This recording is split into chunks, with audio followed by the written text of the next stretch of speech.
Welcome to the midweek recap of English news from Italy and Friuli Venezia Giulia.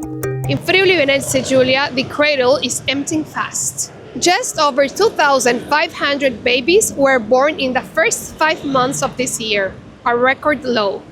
And in many towns, years pass without a single newborn. The region is aging fast. Women are no longer having babies or are having less babies. Why do you think this is happening? Oh, maybe for work, because we don't have a lot of work for young women, and for the career too, because the woman must study a long time and have no time for do a family or baby. Because of the economy we're living in, because there isn't enough money, we are making enough money to sustain babies and to have a family. So probably because of this, and because many times when women want to work, they are asked if they are thinking about having babies. So if they're thinking about having babies, they're not getting the work, the job and everything. I agree with her. Yes, Italy doesn't give you enough money, enough salary to raise baby, to have a family. Even alone, you can't live alone only with your salary. So that's why many people are going outside Italy. So it's impossible to think about creating a family here right now. Own life, they want to live their own life. Baby is also to have to share your life with the baby and with yourself. And the partner has to be part of this system, yeah. And sometimes the partners, the men, they went away. Yeah, I think pressure and the stress. Probably because in this economy, it's really difficult to have a family, because the income is not high enough to raise people, because having even only a child is really expensive. So people are losing the interest in having one because they don't have enough money. In general, raising a child is a big responsibility, because you raise an actual person which will become in the future an adult. Maybe some people aren't ready to take that responsibility. And because of modern time, everybody want to be like solo, but yeah, people need to be more traditional. Like women need to be more traditional. That is my opinion. I don't know, the idea to have a kid, for me, yeah, it's beautiful, you know, because I have this feeling, the feeling to be a mom, think like that. But I think it's too hard to create a new human being. Here we are living more individually. We are living out of our families, you know.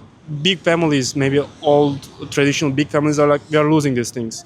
So we need to take care of everything ourselves, and then when you live more individually, then everything becomes more expensive, actually, to sustain.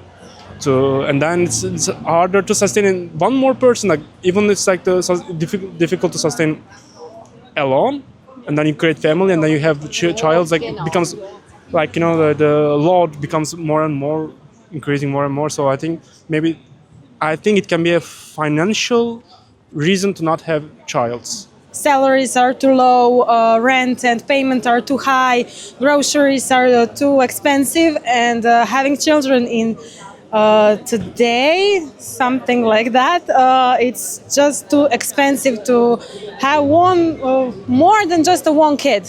For example, we have one kid and it's fine. Having two times everything.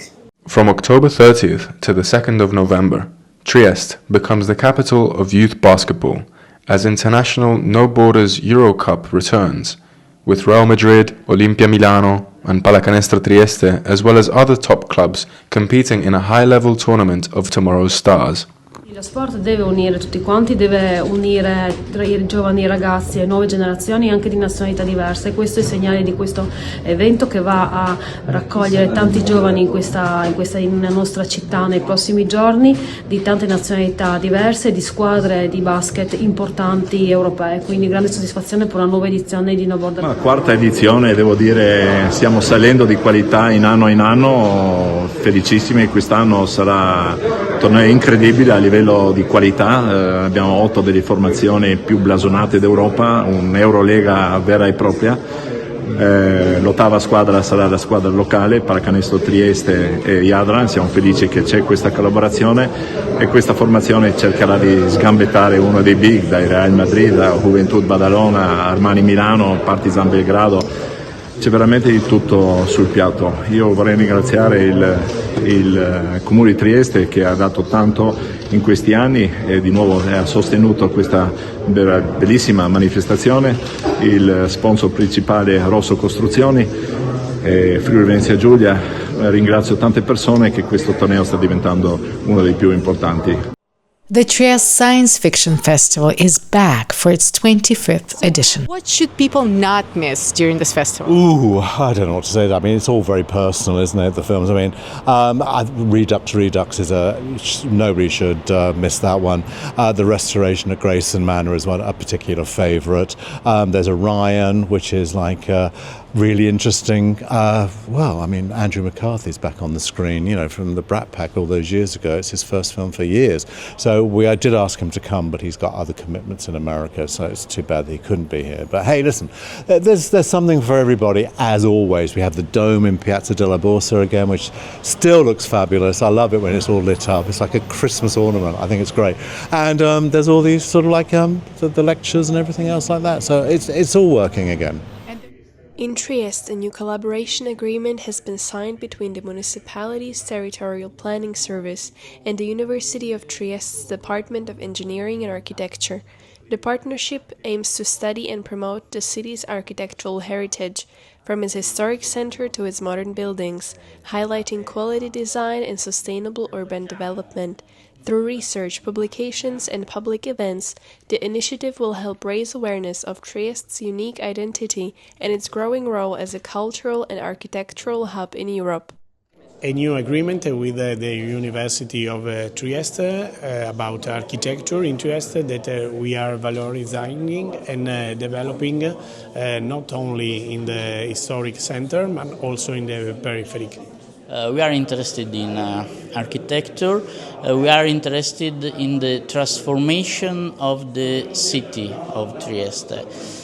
We look at Trieste from a typical architectural point of view, not from an historical point of view, not about restoration, but about what can be Trieste. And so we start from that point of view. Women's World Cup skiing returns to Torvisia after 15 years. On January 17th and 18th, the world's top racers take on the Di Prampero ahead of the Milan Cortina Olympics. Tickets opened November 17th with the new digital tools and fan experiences launching for the event.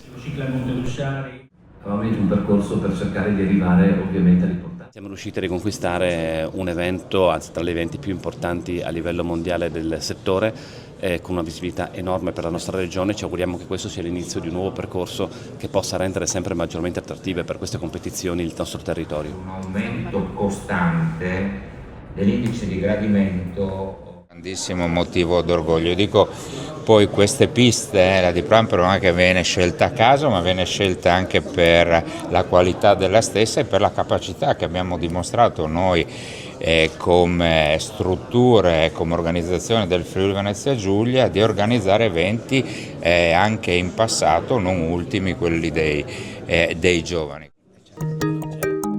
Thank you for watching In Trieste Web TV. We speak your language.